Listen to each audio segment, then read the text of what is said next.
Hello po mga kababayan, si Dante Maravillas. Dito muna tayo sa ating podcast, Life with Dante M. Yung Davao City Council mga kababayan, nagpasa na ng resolusyon condemning Vice Ganda sa panunuya daw kay Digong sa Super Diva concert nito sa Araneta Coliseum. Pero hindi man po itinuloy yung persona non grata na isinusulong po ng mga DDS. Hindi man pinatulan po ng Davao City Council. Kinundina na lang Davao City Council condemns Vice Ganda for mocking Duterte. Davao City Council condemns Vice Ganda's jet ski holiday joke. Talaga po, ang gusto nila exclusive lang sa kanila yung panlalait. Wala dapat gagaya sa kanila, lalo kung nasa ibang kampo. Yung panlalait, dapat sila lang ang manlait. Pero hindi man nga po nilait ni Vice Ganda. Kung sa husgado po, ang ginawa ni Vice Ganda is statement of facts. Kaya lang, sabi nga po, di ba? Truth hurts. Tinablan mga kababayan. Yes, sabi po ng Palasyo Malacanang ni Jose Castro, di dapat maging balat sibuyas. Paano naging balat sibuyas po? Yung mga makakapalang mukha. Hindi man yata balat sibuyas po yung Jose Castro, itong mga DDS, mga supporters ni Digong. Kundi talagang ayaw nila na may gagaya sa kanila. Dapat sila lang ang may karapatan na manlait.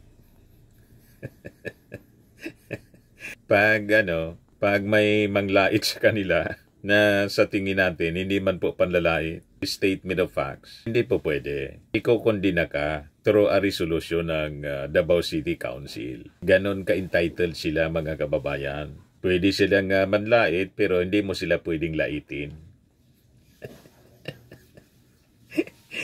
Nakita na ninyo, mga kababayan? Ito, Councilor Danilo Dayang Hirang, Head of the Committee on Finance, Ways and Means and Appropriations, authored the resolution that highlighted the city's pledge to uphold respect, courtesy, and dignity for all individuals, particularly public servants who observe the nation with distinction. Respect, courtesy, and dignity, meron ba niyan yung leader ninyo, yung idol ninyo? Sabi sa matandang kasabihan mga kababayan, respect begets respect. Kung marunong kang magrespeto, irerespeto ka rin. Pero pag hindi ka marunong rumispeto, malamang sa malamang, hindi ka din irerespeto. Kasi nga, respect begets respect. O ngayon, tingnan natin kung tama ba yung base ng resolusyon ng City Council ng Davao. Na dapat daw i-uphold ang pagrespeto, courtesy and dignity of all individuals. Kumusta naman ang leader ninyo? We strive to be idealist, prim and proper. May slip of the tongue inadvertence because of my, alam ninyo yan. There's nothing to do with the president. I'm addressing myself to the hierarchy of the Catholic Church. Sinabi ko, it was not intended to be that way, and reviewin ninyo ang tape. I was talking about the horrible treatment of government towards its citizens. Yun ang Sinong dadating? Si Pope. Gusto ko tawagan Pope, umuwi ka na. So yan ang leader ninyo. Pati Santo Papa, dinisrespect, minora niya. Pero yung jet ski joke ni Vice Ganda, nanggagalaiti kayo. Hindi pwede ang disrespect. Pero siya, pwede siyang mag-disrespect sa kahit na sino, including the Pope. Kasi sabi dito sa report ng Manila Bulletin, in a manifestation delivered during the regular session, Dayang Hirang strongly condemned the television host and comedians' satirical and derogatory comments toward former President Duterte during a recent public performance. The councilor described the portrayal as not only an affront to him as a person but an insult to the Dabaweños, so hold him in the highest esteem. Kung ganon, gusto ninyong irespeto, i-hold in highest esteem si Digong, kailangan pagsabihan ninyo, natigilan niya ang malaimbornal niyang bibig. Pati si Sara, paano irerespeto ang isang tulad ni Digong na malaimbornal ang bibig? Respect is earned. It is not asked. It is earned. Gusto ninyo irespeto si Digong, pero siya hindi man marunong rumispeto. Napakabalahura ang kanyang bibig. Imagine yung ating Pangulong Bongbong Marcos. Sinabihan niyang bangag, adik, wala man siyang ebidensya. At kayong mga supporters, sige lang ang demand ninyo ng hair follicle. Si Digong mismo, inadmit niya na gumagamit siya ng fentanyl. Ang fentanyl, mga kababayan ngayon, ito yung subject ng matinding kampanya ng Amerika. And in fact, minobilize na yung armed forces ng Amerika para labanan ang pagpasok ng prohibited drugs na fentanyl sa Amerika mula Mexico. Trump directs military to target foreign drug cartels mula Mexico po. Fentanyl po. Fentanyl. In cartels that is smuggled. Ini-smuggle po sa Amerika. Fentanyl. You see?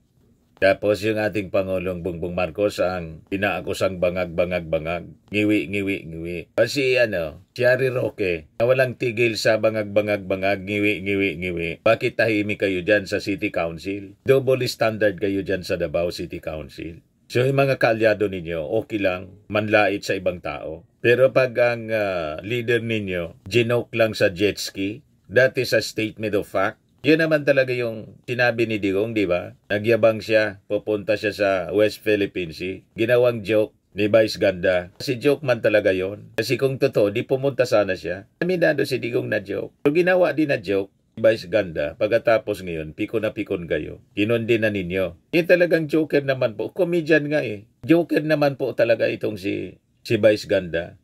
So all 23 councilors present, members sa Pugpong sa Tawong Lungsod, in Partido Demokratiko Pilipino Lakas ng Bayan voted in favor. Dayang Hirang emphasized the former chief executive's decades of service to Davao City as mayor and later as the 16th president of the Philippines. He credited Duterte for transforming the city into a model of peace, discipline, and progress. We in Davao City are no strangers to humor and welcome healthy discourse. But what transpired was not political satire in the spirit of constructive criticism. It was a targeted insult. Sabi po ni Dayang Hirang. So sa inyo, insulto na yon. Napakalaking insulto na yon sa inyong leader. Ikamusta naman po ito? Bakit tahimik kayo?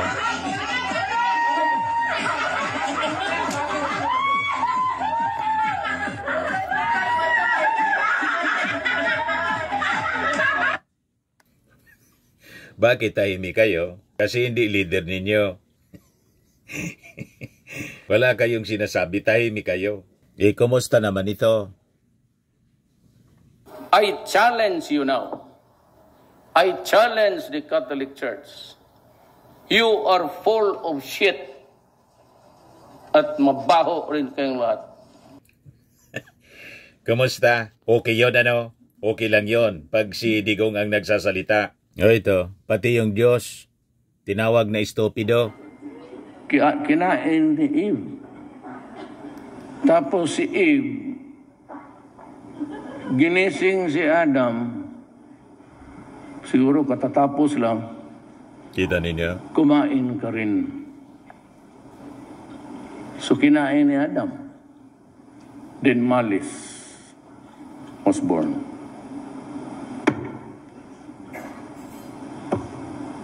Who is this stupid God? Stupido talaga itong putang akong ganun. Ayan yung mayor ninyo at naging pangulo na dapat irespeto. Pati nga yung Diyos tinawag ng stupido. Nag-resolution kayo, condemning your leader. Double standard kayo eh. You see? O ito, wala kayo ding resolution dito. Huwag kang mag-alala, ma'am, sa security ko. Kasi may kinausap na ako na tao. Sinabi ko sa kanya, kapag pinatay ako, patayin mo si BBM, si Lisa Araneta, at si Martin Romales. No joke. No joke. Nagbilin na ako, ma'am.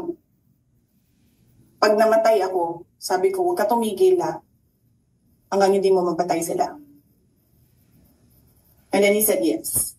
Kumusta City Council ng Davao? Yan bang dapat na irespeto natin? Dapat hindi dino-joke? Yan ang tanong sa inyo. Itong resolusyon ninyo, wala mang kwan yan? Walang kakwenta-kwenta yung resolusyon po ninyo? Double standard kayo. Yung leader ninyo, okay lang manginsulto, okay lang magbanta, pero kayo, yung leader ninyo, ginoke lang, ni Vice Ganda na isang komedyan. Napiko na kayo. Kinundina na ninyo.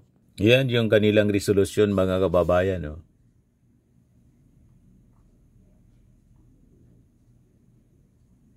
Authored by City Councilor Danilo Dayanghirang. Yes, sabi ng mga netizens, sabi ni Larry Miranda, how about Duterte mocking God? Yung sabi ni Raymond Tuason, so in this line of logic, does it mean that the Vatican may also declare persona non grata to those who mock the head of the Catholic Church? Tama ba? Sabi ni SP Neil Sikito, kakatuwa ho. Meaning, only the gonggong has the right to mock. In fact, he even mocked God himself. But when it's him, the DDS get angry. Sabi ni Jan Bisage, hindi yan ikakahirap ni Vice Ganda, mas lalo lang kayong magmumukhang katawa-tawa. Sabi ni Ryota Kobayashi, oo tama, kasi si tatay lang pwedeng mambastos. Si tatay lang pwede magmura, murahin at bastusin ang Diyos at ang Santo Papa. Si tatay lang pwede maging manyak at mag-rape joke. Si tatay lang pwede manakot at pumatay. Sabi ni Aiki, itong mga DDS, pag nag-joke ang poon nila, tuwang-tuwa sila. Pero pag ang poon nila gawa ng joke, galit na galit, mga tambalos-los na utak. Sabi ni Vinlin, pero di nila gin-condemn ang mga Duterte for disrespecting God and the Pope, mga utak. Sabi ni Ellen Gamboa, bakit ang presidente noon, Diyos at Santo Papa pa binastos? Sa mga talumpati niya nationwide, ang daming binabastos na tao, pati si BP Leni, mga vloggers na DDS, kung manlait sobrang bastos, pero di ginawa ni BP kanyang lugar ang ganito. Sabi ni Lance, ICC na bahala sa inyo. Sabi ni Pederi, ang poon lang daw nila ang pwedeng magmak, ang kitid kasi ng mga utak para mga bata lang na immature, mababaw ang tolerance sa mga nonsense na bagay. Sabi ni Cherry Nular, yung mayor nyo dapat ding i-condemn sa matatalas niyang salita, parang patas ang laban. Tinawag na unggoy si General Torre. O bakit wala kayong resolution to condemn your mayor? Kasi mayor ninyo, galit kayo kay General Torre, kaya okay lang. You see? Pero tingnan ninyo, si General Torre, pinalampas lang ni General Torre yung mga pang-insulto. Anyway, champion siya sa laban by default. O diba? Napatunayan ni General Torre na hindi man totoong maisog pala ang mga Duterte. Lumipad pa Singapore po. Hindi po hindi sumipot sa laban. You see? But anyway, ganun talaga yung natura nila. Alam na rin ng ating mga mamamayang Pilipino kung ano yung karakas nila po. Walang haba sila sa pang-insulto, mag-disrespect ng ibang tao. Pero pag may nag-disrespect sa kanila, nag-joke sa kanila po, galit na galit. Pikon na pikon. Anyway, yan lang po mga kababayan. Ang ating short video ngayon sa ating podcast, Life with Dan TM. Atid sa inyo po nitong napakagandang product. I am Worldwide Amazing Pure Organic Barley Powdered Drink Mix from Australia. Yung gusto po magnegosyo nito, mag-message na lang po kayo sa amin. Lagi ninyong tatandaan po, sa buhay, you become what you believe. Ako po si Dante Maravillas. Bye-bye. God bless.